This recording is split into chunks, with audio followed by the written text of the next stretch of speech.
네, 오늘은 율법과 복음 12번째 시간 복음이란 무엇인가, 복음이란 무엇인가를 공부하겠습니다. 네, 오늘 말씀 잘 들어야 됩니다. 우리가 복음을 믿고 구원받았어요. 우리가 전도자 할 때 뭘 전하는 거냐? 복음을 전하는 겁니다. 그렇기 때문에 오늘 말씀을 잘 들어야 됩니다. 성경 말씀은 뭐냐? 성경 말씀이 복음입니다. 그러므로 말씀을 전한다는 게 뭐냐? 복음을 증거하는 거예요. 복음을. 이단들이 다 말씀을 전하잖아요. 그럴듯하게 전합니다. 그럼 어떻게 이 말씀이 잘못된 말씀이고 이 말씀이 이단 말씀이고 그럼 어떻게 분별하냐 말이에요. 복음을 전하냐 복음을 전하지 않느냐 이걸 보고 우리가 분별하는 겁니다. 아무리 그럴듯한 말씀이라도 결국은 복음을 전하는 것이 아니면은 그건 잘못된 말씀이에요. 그렇기 때문에 이 복음의 말씀이 얼마나 중요한지 모릅니다. 자, 오늘 복음을 그래서 우리가 공부하겠는데, 복음이란 말 그대로 복된 소식이다. 기쁜 소식이다. 그런 말이에요. 예수님이 태어나시던 날 밤에 자기 양을 지키고 있던 목자들에게 한 천사가 나타납니다. 그리고 이렇게 얘기합니다. 누가복음 2장 10절 말씀입니다. 천사가 이르되 무서워 말라. 보라, 내가 온 백성에게 미칠 큰 기쁨의 좋은 소식을 너에게 전하노라. 이렇게 말씀하고 있습니다. 그 다음 11절에서 이렇게 말씀합니다. 누가복음 2장 11절인데요. 오늘날 다윗의 동네에 너희를 위하여 구주가 나였으니 곧 그리스도 주시니라. 이렇게 기록하고 있거든요. 그러니까 이 두 구절을 합쳐보면 결국 복음이란 큰 기쁨의 좋은 소식이란 뭐예요? 주 예수 그리스도에 대한 소식이다. 이렇게 우리는 알 수 있습니다. 사도 바울은 고린도전서에서 복음이 무엇인지 구체적으로 설명했습니다. 고린도전서 15장 3절 4절 말씀인데요. 내가 받은 것을 먼저 너희에게 전하였느니, 여기서 이제 먼저 너희에게 전했다는 것은 복음을 말하는 거예요. 복음. 우리가 지금 알고 있는 은혜의 복음, 우리가 지금 오늘 공부하는 이 은혜의 복음은 하나님의 사도 바울에게 예수 그리스도의 계시로 이제 사도 바울이 받았다. 그렇게 사도 바울이 표현했거든요. 그러니까 하나님이 은혜의 복음은 사도 바울에게 계시한 겁니다. 내가 받은 것을 먼저 너에게 전하니, 그러니까 내가 하나님께 받은 복음을 너에게 먼저 전했다. 그러면서 이제 그 복음을 다시 한번 상기시키는 겁니다. 성경대로 그리스도께서 우리 죄를 위하여 죽으시고 장사 지낸 바 되었다가 성경대로 사흘 만에 다시 살아나사. 이게 복음이라는 거예요. 여기서 사도 바울은 복음은 그리스도의 죽으심과 부활이다. 이렇게 말하는 것입니다. 다시 말합니다. 복음이 뭐냐? 예수 그리스도께 대한 소식인데 조금 더 구체적으로 복음이 뭐냐? 예수님의 죽으심과 부활이시다. 이게 복음이라는 겁니다. 그렇다면 그리스도의 죽으심과 부활이 왜 우리에게 복음이 되느냐? 왜 기쁜 소식이 되느냐? 예수님의 죽으심과 부활이 왜 우리에게 큰 기쁨의 좋은 소식이 되느냐? 이겁니다. 그것은 로마서 6장 23절에 오면 죄의 삭은 사망이요, 그런 말씀이 있습니다. 죄의 삭은 사망이요. 이런 말씀 따라서 아담 안에서 죄인된 모든 인생들은 다 사망 아래 있는 것입니다. 근데 하나님의 아들이신 예수님이 우리 대신 죄를 짊어지고 십자가에서 죽으시고 부활하심으로 누구든지 이 예수님을 믿으면 영원한 구원을 얻게 되기 때문입니다. 로마서 10장 9절 10절에 오면 내가 만일 내 입으로 예수를 주로 시인하며 또 하나님께서 그를 죽은 자 가운데서 살리신 것을 내 마음에 믿으면 구원을 얻으리니 사람이 마음으로 믿어 의에 이르고 입으로 시인하여 구원에 이르느니라. 이렇게 기록하고 있습니다. 그러므로 이 복음은 하나님의 은혜로 말미암아 자기가 죄인인 것을 깨달은 자에게만 복음이 되는 것이지 자기가 의로운 자라고 생각하고 있는 자들에게는 복음은 참으로 미련하기 짝이 없는 소식이며 아주 기분 나쁜 소식이 되는 것입니다. 왜냐하면 복음은 모든 사람은 아담 안에서 죄인 되었는데 그 죄에서 우리를 구원하시기 위하여 예수님이 죽으신 것이라고 말씀하고 있는 것이기 때문에 자기가 의롭다고 생각하고 있는 자들은 자기를 죄인이라고 하니 굉장히 기분이 나쁜 것입니다. 그래서 자기의가 강한 사람들은 복음을 전한 자들에게 욕을 하거나 심지어 물리적인 위협과 핍박도 서슴지 않는 것입니다. 그런데 성경은 이것을 사람들이 자기 행위가 악하고 빛보다 어두움을 더 사랑한 연고라고 말씀하고 있습니다. 요한복음 3장 16절부터 21절까지 말씀 보면 하나님이 세상을 이처럼 사랑하사 독생자를 주셨으니 이는 저를 믿는 자마다 멸망치 않고 영생을 얻게 하려 하심이니라. 하나님이 그 아들을 세상에 보내신 것은 세상을 심판하려 하심이 아니요 저로 말미암아 세상이 구원을 받게 하려 함이라. 저를 믿는 자는 심판을 받지 아니하는 것이요 믿지 아니하는 자는 하나님의 독생자의 이름을 믿지 아니함으로 벌써 심판을 받은 것이니라.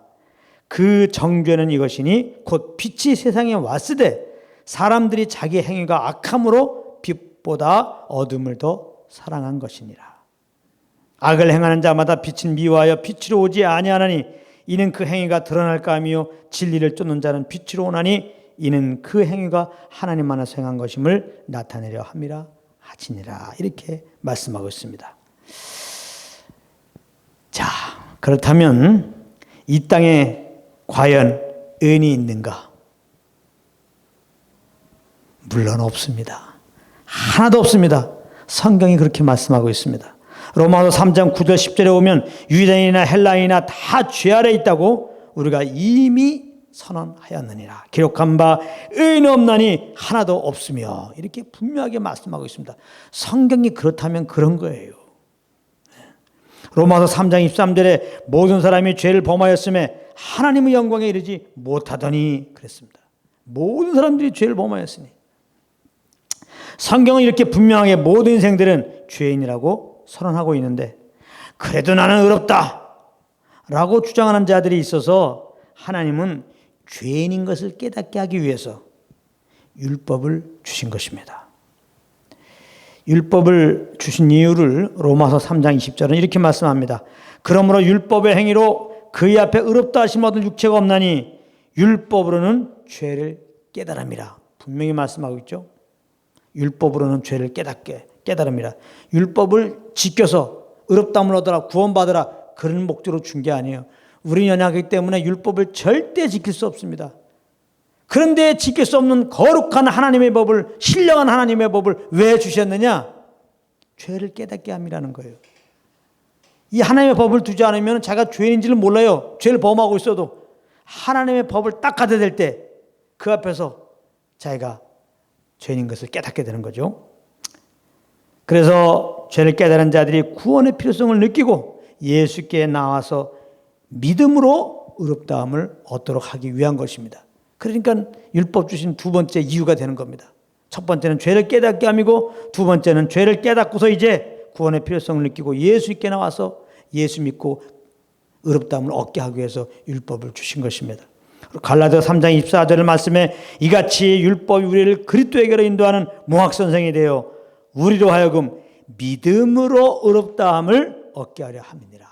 분명히 말씀하고 있습니다. 그러므로 사람이 율법을 다 지키면 의롭다함을 얻겠지만 사람은 연약하여 그럴 수 없으니 실질적으로 사람이 구원받을 수 있는 길은 오직 한 가지인 것입니다.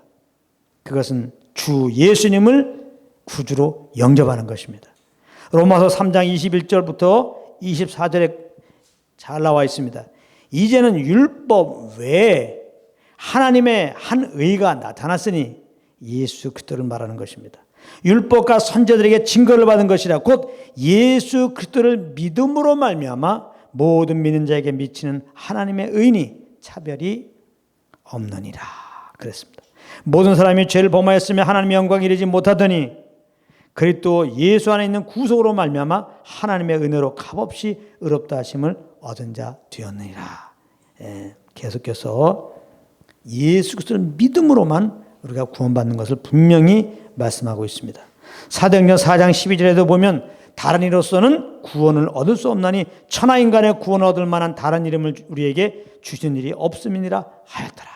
오직 예수 그리스도 그 이름만이 구원의 이름입니다. 그 이름을 영접할 때, 그 이름을 믿을 때만 우리는 죄에서 구원받는 겁니다. 하나님으로부터 의롭다, 무죄 선언받는 거예요. 영원한 생명을 얻는 겁니다. 그러므로 복음은 아담 안에서 죄인된 인생들에게 있어서 가장 큰 기쁨의 소식인 것입니다. 특별히 예수님의 그 십자가를 통해서 우리는 하나님의 공의와 사랑을 볼 수 있어요. 하나님의 공의는 그 아들이시라도 우리의 죄를 짊어지고 우리의 죄가 되셔서 나무에 달리시자 하나님은 그 아들에 대해서 고개를 돌리시고 우리에게 내려야 할 그 죄에 대한 긍휼 없는 심판을 그 아들에게 내리심으로 나타났던 것입니다. 그러므로 믿음으로 구원받은 우리는 날마다 십자가를 바라보면서 작은 죄 하나라도 용납하지 아니하시고 미워하시는 공의로우신 하나님을 생각하면서 이제 그 마음에 합한 자로서의 삶을 살아야 함이 마땅한 것입니다. 나 예수 믿고 영원한 구원 얻었어. 예수 믿고 영원히 의롭다함 얻었어. 조금 막 살아도 돼. 절대 그렇지 않습니다. 그래서 믿는 자들은 이제 성령을 쫓아 행해야 되는 것입니다. 예수 믿기 전에는 내 마음대로 살았어요. 예수 믿고 구원받은 다음에는 성령을 쫓아 살아야 되는 겁니다. 그럴 때 육체 욕심을 유지 아니하요. 성령님은 하나님의 뜻대로 우리 인도하세요. 성령을 쫓아 행함으로 율법의 요구를 이루는 삶을 살게 되는 겁니다. 갈라디아서 5장 16절에 너희는 성령을 쫓아 행하라. 그리하면 육체의 욕심을 이루지 아니하리라. 그렇게 말씀하고 있어요. 꼭 기억해야 됩니다. 성령을 쫓아야 됩니다. 성령을 쫓아 행하는 것, 그것이 성경에는 예배라고 말씀하는 겁니다. 신령과 진정으로 예배할지니라. 성령께서 인도한 대로 사는 것이 예배라는 거예요. 꼭 기억해야 됩니다. 성령을 쫓아 행할 때만이 하나님의 뜻대로 사는 겁니다. 성령을 쫓아 행하지 않으면, 내가 임의로 행하면 그것은 내 의예요. 그래서 하나님이 기뻐하지 않는 겁니다. 육신으로는 하나님을 기쁘게 할 수 없다 그랬어요. 그래서 우리는 교회 와서 찬양할 때도 성령님을 의지하고 성령을 의지하고 해야 돼요. 성령을 의지하고 이렇게 말씀도 전하고 성령을 의지하고 말씀을 받고 성령을 의지하고 교제하고 할렐루야. 다 성령을 의지하고 성령의 그런 감동함 주신 대로 우리가 살아가야 됩니다. 그렇게 성령을 쫓아 살면 우리는 죄를 범하지 않아요. 그러나 예수 믿고 구원 받아도 하나님의 자녀가 되었어도 성령 인도함 받지 않으면 이미 그리스도의 십자가로 내가 죽었음에도 불구하고 옛사람으로 살게 되는 겁니다. 그래서 정말 우리를 구원하신 목적이 정말 주님과 동행함인데 주님과 동행하지 않는 그것은 우리가 죄에 빠지는 것이죠. 우리가 혹 잘못했으면 어떻게 할 것인가?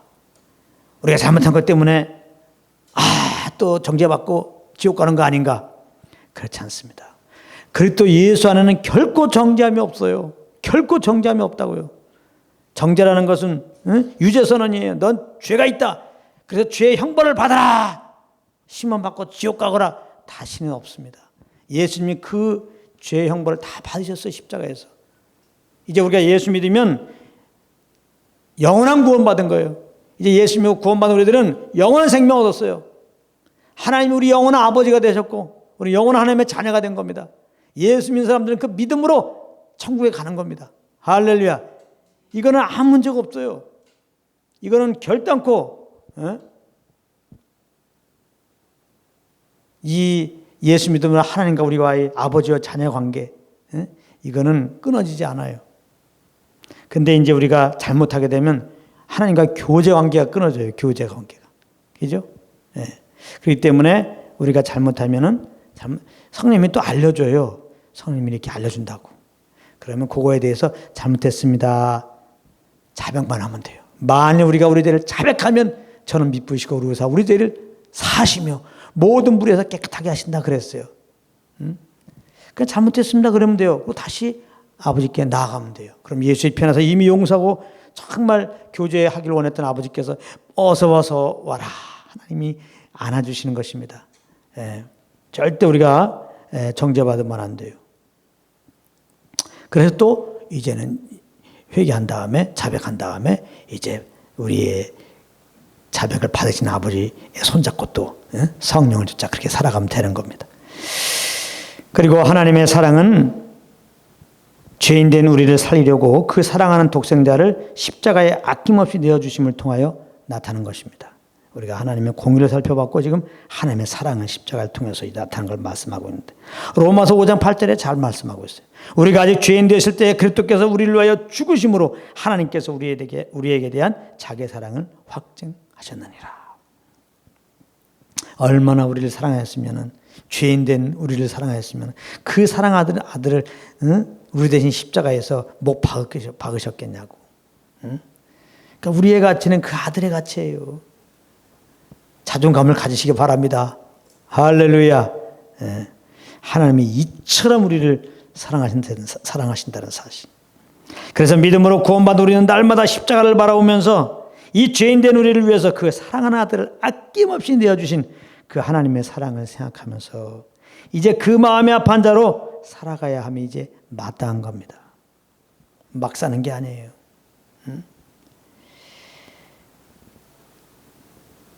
하나님 마음에 합한 대로 살아야 되는 겁니다. 하나님은 사랑의 마음이에요. 하나님 우리를 사랑하는 그 마음으로도 사랑하며 살아가야 돼요. 그래서 믿는 자들은 이제 성령의 인도함을 받아서 살아가야 됩니다. 왜냐하면 이것만이 우리가 주님의 사랑으로 형제를 사랑하며 사랑할 수 있기 때문입니다. 로마서 5장 5절에 우리에게 주신 성령으로 말미암아 하나님의 사랑이 우리 마음에 부은 바 되미니 그랬어요. 우리가 성령님과 함께 할 때 우리는 성령으로 말미암아 하나님이 우리를 얼마나 사랑하는지를 알게 돼요. 성령님이 이 땅에 오신 이유는 그것을 우리에게 알려주려고 오신 거예요. 하나님이 죄인된 우리를 사랑해서 그 아들을 보내셨다. 그래서 십자가에서 우리 대신 죄를 짊어지게 하고 목 박으셨다. 그렇게 성령님은 얘기해 주시고 내가 주인된 거 회개하고 십자가에서 죽고 부활하신 예수를 믿어라. 그럼 구원받는다. 이 복음도 사실 우리에게 알려주셔서 우리가 회개하고 성령님의 은혜로 예수를 구주로 믿고 구주로 신해서 구원받은 거예요. 구원받은 우리들 안에 성령님은 오셔서 계속해서 하나님의 사랑을 알려주세요. 하나님 우리를 얼마나 사랑하는지. 그리고 하나님은 이 십자가를 통해 나타난 하나님의 사랑을 알려주시고 주님께로 받은 이 사랑으로 우리에게 만나는 영혼들을 이제 대하라고 말씀하십니다. 그러므로 원수도 사랑할 수 있는 거예요. 우리가 하나님께 원수로 사랑했을 때 우리를 이렇게 받으신 거잖아요. 우리가 성령으로 말미암아 그 사랑을 안다면 우리가 영혼들 사랑하는 기본은 원수를 사랑하는 거예요. 원수를. 내 힘으로는 절대 사랑할 수 없어요. 성령과 동행하는 가운데, 성령의 인도받는 가운데, 성령과 교통하는 가운데 하나님이 우리를 이처럼 사랑한 원수 같은 우리를 그 아들까지 내어주며 사랑한 그 사랑을 다 기억하고 그 사랑으로 이제 우리가 주님을 우리 사랑한 사랑으로 사랑할 수 있습니다. 그러니까 성경에서 말하는 그 사랑을 하기 위해서는 항상 우리가 예수 그리스도의 십자가를 바라봐야 돼요. 그 십자가를 통해 나타난 하나님의 사랑을 우리가 알아야 돼요. 바로 예수 그리스도의 십자가 은혜, 그 하나님의 사랑을 알려주는 분이 성령님이에요. 그러면 늘 성령과 동행해야 돼요. 그 성령의 인도를 받아야 돼요. 그래서 성령의 인도를 받느냐 안 받느냐 증거는 간단해요. 내가 정말 주님을 날 사랑한 사랑을 내가 지금 알고 있느냐, 그 사랑이 동기가 되었고 하나님이 허락한 영혼들을 만나고 있느냐. 그래서 여러분들은 늘 성령과 동행함으로 말미암아 육체의 욕심을 보이지 않고 하나님의 사랑 예수 그리스도의 은혜를 알아서 그 사랑을 기준으로 해서 영혼들을 섬김으로 진정 하나님을 섬기는, 영혼을 사랑해서 진정 하나님을 사랑하는 참된 예배자가 되기를 예수 이름으로 축복합니다. 아멘.